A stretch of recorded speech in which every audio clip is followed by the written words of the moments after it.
I love that sound you make with that guitar, and I like this with the harmonica as well. We've just done "Dirty Old Town," and to me, it created that sound was like it reminds me of the docks at Liverpool and the early Beatles sounds. Yes, You know? I know what you mean. Yeah, yeah, because they used harmonica on the very first single, didn't they? On "Love Me Do." All right, okay. Who played with John Lennon? John played it, yeah, and he had lessons from what was his name, Dilbert, somebody. I think he actually pinched his harmonica. Because Rolling Stones used harmonica on their first records, didn't they? Yeah, Mick Jagger played it, didn't he? Yeah. But have you ever performed any Beatles songs? Yeah, not with them, but I used to do Norwegian Wood. Yeah. Because that's I play. Is that? Yeah. No, is that it? If you play it in the same fingering that John played it, right. It's really nice. Yeah. And that minor bit in the middle. And I used to do a daft version of with a little help from my friends. Oh, well then. In falsetto. I've got the wrong tune in here, but it went. Well, what would that be? What would you think if I sang out a tune? Would you stand up and walk out on me? Lend me your ears and I'll sing you a song, and I'll try not to sing out of key. And then it just it descended then. Do you need anybody? I need somebody to love.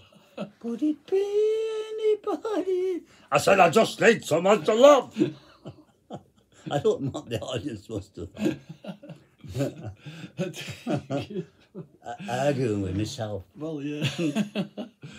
Well, was there other one you used to do? You used to do another one like that. A Girl from Ipanema. Yeah, I did that in. Well, what was that? What were you telling me before about you went you were on a festival somewhere? Oh, that yes, that would be Stainsby Festival. Yeah. In Derbyshire, there, right near the M1, and it'd be about 72. Yes. And I'd done a set and it gone. I just developed a version of Wild Thing. Wild Thing, that's. And it's one of those crowd pleasers, you know. If you do it right, you know they're all gonna go yes. Yeah. And I did it, and it was before Mr. Fox came on. You know Bob Pegg and Mr. Fox. I remember that group. And I'm doing this really stupid version of like Wild Thing. You make my heart sing. Oh, you move me. Because you're just really stupid, you know, and everybody went, oh, great. And as I was coming off, Bob Pegg half smiled at me and he said, you bastard. And I realised it was a bit cruel doing an obvious crowd pleaser just when somebody else... Well, what are you supposed to do? You do one of your crap songs, say one of your worst songs. yeah, go out on a real dull job. I remember once doing a folk club in Manchester, and it was around armistice time, November, you know, First World War job. And the resident got up and he said, well, because it's armistice, he said, I'll start with a World War One song. And he did this. It was a really depressing song to start. And everybody's a bit like that. And he said, well, just do one more and we'll get the guest on. And he did, the band played Waltzing Matilda, 8 minutes, and they're all... I think I'd rather he'd have done Wild Thing, really, because at least it'd have been animated. Yeah, because it's like... We recently just did a... Well, it was advertised as a mini festival. It weren't really a festival, but they had a big marquee at this pub near Burnley up in Bloody Hills. Reminded me of that John Cooper Clarke poem. He says, I'll tell you straight and I'll tell you firmly, I won't ever go to Burnley. I like that, right? But they had a pop group on before us. Really loud. They were excellent. They were good harmonies, great guitar play. They were really good. But they were so loud. Yeah. And I thought, what are we going to do? I'm changing tent. And I was thinking, oh, God, what are we going to do? Because everybody was talking. The whole place was just... But you couldn't hear yourself think. Bar.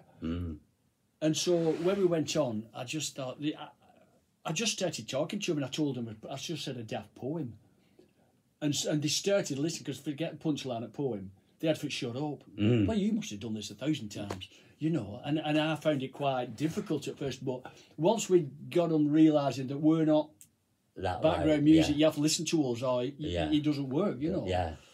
Yeah. But it was like singing in a pub, and you had to sort of quiet them down. Yes, I learned fairly early on that don't go before a group, a pop group. No. You know. Don't. After. Say it again. Never go on after a pop group. Very good, that. Yeah, but we've no choice, because we were top of the... Well, no, that doesn't matter, because I remember people like Ralph McTell, you know, at concert. Ralph will say something like, he'll probably, if he ever saw this, he'd say, I never said that. But he will say, I want to go on at 9:30. Right. Or 9 o'clock. I mean, he wants that part of the evening, because he knows that's best for listening. And then if they want, the big heavy group can go on afterwards. Yeah, I couldn't understand that. It's... So I'd say thank you, Ralph, for that, because I've kept that in my mind. Well, when I was talking, do you know some of these people I've spoken to, like Ken Nichol, I've spoken to about his, like Pete Frampton, and quite a few people about their musical journey. Like, and I had a chat with you when we were talking about how you started off it with Bernard and Dave, and then Octagon and all that stuff. And I remember you from 70s and early 70s at folk clubs. 1870s. 1870s at folk clubs, and then the work you done with Dave Dutton as well, the songs you've written with Dave Dutton, and all that. But where have you been for the last, like, what have you been doing for the last 20 years? I was wondering that. What you mean, literally this century? Yeah, I drifted away from folk music for a long time. I didn't know what was going on. I was working away, working abroad in Africa, and also I wasn't really into the music scene. So I don't know. I missed a lot of your career. Well, I've been doing much of the same, I would think. I've been, but then I did. It would be about 97, 98. I did that part in Emmerdale, where I played Barry Clegg, who built a rocket in a barn, and Marlon blew it all up anyway. But that was about 40 episodes. That. Oh yeah, but I remember that. But I'll tell you what we never spoke about, and it's big news at the moment. You were in a film called Rita, Sue and Bob 2, weren't you? Yes. Yeah, because that's an amazing film, isn't it? It's like an iconic, weird film. Yes, about 87, I think, that. Directed by the very famous Alan Clark. Yes. And it came out year before last on Blu-ray. Right. With a accompanying booklet, and I did an interview. Oh, for did it. you? Yeah. Oh, fantastic. Yeah. I'll have to look that up. I've not seen, but I remember watching that film, and it's one of them films that really sticks in you. Do you know that film Withnail and I? Yeah, that's a classic. That's another film that you just think, wow. And people quote that, actors and especially quote Withnail and I as being a real turning point in the. Yeah. And yet it wasn't mega popular, really. I mean, no, it was time. more of a cult. It's a smoulderer. A smoulderer. A smoulderer, yeah. But as that Rita, Sue and Bob 2, I think they made a stage musical of it or they something. Did. They did, yes. How could you make a musical of that? Well, the thing about making a stage play, because they did it with Brastoff, Brastoff started as a film, and then it was written into a stage play. And what they do is, there's, say, 40 characters in the film. Yes. But in a stage play, you can only have about 7 or 8. Right. So what they do is they amalgamate certain peripheral characters and make them into a homogeneous one, if you will. Yes. So, because I played in the film Brastoff, I played the council, the union official, right? Yeah. Shouting irately. When I saw it, I thought I should be called Man in Gaelic coloured pullover. But in the stage play, I played an amalgam of two friends Wow, who were in the band. Yeah, I didn't realise Play. that. Oh, it was great fun. It was great fun, and I had a euphonium because we're at the Coliseum in Oldham. It was in 08. Then, Yes. we had a different brass band, local brass band every week. Right. So we never had the Monday off. We had to go and rehearse With the a band for different- the next ah, week. right. All the different, Yeah. the ins and outs. Did you ever have Wingate's band on? No, were they not in that? Not Wingate, I no. think they got They were, ups and downs with the Fame and Wingates. They were like world champions. Yes, and then yeah. they went a bit, well, these were local to Oldham. Right, They I used see, to go, yeah, the yeah. famous Saddleworth. Yes, Saddleworth, brass- yeah. They were all the Delft band Yeah, and people yeah. like that. And I played the euphonium in it, which I can't play, but everybody thought I could. right. And the secret is you sing into it. You go whilst playing the notes. You see, Right. pretending. But there's and it's real coming. music somewhere else. The The actual- band's playing. Yes, Right, the yeah, band's yeah, playing. yeah. I just look like one of the band. Right. So everyone's playing, and I'm moving my fingers in time, and then going, and everybody thought I could play it. In fact, we had a tutor to make us get us to look like we were playing, and he said, "Oh, I didn't realise you could play." I said, "No, Yeah, yeah. I'm faking it." And funnily enough, I did exactly the same in that Victoria Wood thing. Did you ever watch that that one where she did a spoof of Brass Stuff, called it Brassed Up? I did, yeah. And I was in the band doing you- the you same do the thing, same thing. and I was Victor. singing down my euphonium, and they all thought I could play. See, your acting career is you've done so much. I mean, I remember, I didn't actually see it, but I wished I had seen it. I know you did Waiting for Godot with Mike Harding at the Octagon. yes, 91 now. You know, that's serious bloody acting. 30 that. years ago. Yeah. Oh, yeah, yeah. Yeah. It was fun, but it's it's an odd play. It is, yeah, It it's is. very unusual, yeah. But I mean, you've done so much television and films. I think it's a great thing. Sorry, how do you enjoy that part of your work as much as the music performing? Or Yeah, I like to do, I wouldn't like to do just one thing. It's just nice to spread. Well, it's nice to be able to. I mean, most people yeah. can't. But Well, I mean, you've got to act parts that you can act, if you will. I mean, they wouldn't get me playing a woman. well, do you think that's can I talk to Dave Dunn about a bit about that? Is acting, because I was saying, you've got distinctive things about you. Like you said to me, I'm tall and thin, for example, and you can't do anything about that. I am tall and I'm thin. I can't be anything else. You've got a very distinctive voice, and even though you can disguise it and put up a high falsetto voice, do you think the parts that you've done are something to do with that, or? Yes, partly that, but partly the natural northern Lancashire accent.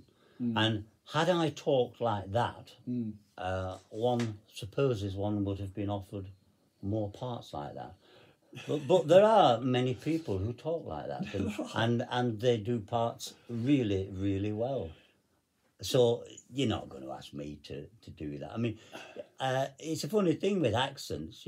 I can do bits of accents, but I couldn't sustain it. Like I could say, "Well, hey, how you doing, mate?" And that sounds jolly, but I couldn't maintain a full conversation. See, that's another talent, isn't it? I mean, some of these impersonators are unbelievably good, aren't they? Some of them. Do you think it was that person? I know. When you...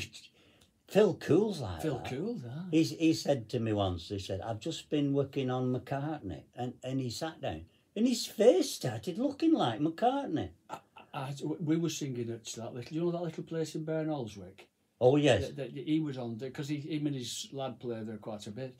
And he did that McCartney for me and changed your room. I thought, it's unbelievable. It is unbelievable it's when like, you... not only, it's like captures the essence, They the spirit assume the of persona, don't Exactly, they? yeah. And that is a talent that you can't learn, I don't think. No, it's something you can do. I think acting's a bit like that. You can train to the nth degree to become that much better at Shakespeare and things like that. But you can either act or you can't. Yeah. And I know Bob Williamson said, I wish I could act. And I always thought he could, actually. Well, but he reckoned he Bob couldn't. Williamson's act. I mean, anybody who gets on stage to a certain degree is acting, because Yes. you're not being your normal self that's just washed up. Well, you're an expanded version Yeah. of yourself, aren't you? Yeah. And what you're doing is you're kaleidoscoping all your experiences into this half hour Yeah. of and making a super Yeah. character Yeah. of yourself, in effect, aren't you? That's a good way of putting it. Yeah. Yeah. I just thought of that. I like that, yeah. It's worth recording. I'm glad we have recorded it. But I think we've come to the end of this little chat now. I've enjoyed it. Well, I have, actually, because you were completely impromptu, and I've noticed on some of these videos, and I think you're number one. You might, I don't want to go to your head, but I think you're number one in terms of viewing figures on my Jim's Kitchen. And But is it not people who go, what's this? Oh, yeah, and then they go, yeah. yeah, but they won't. Yeah, get rid of it quick. But I think 15 minutes is about the limit of people's patience. Well, if you look closely, you can see them yawning. Goodbye, everybody.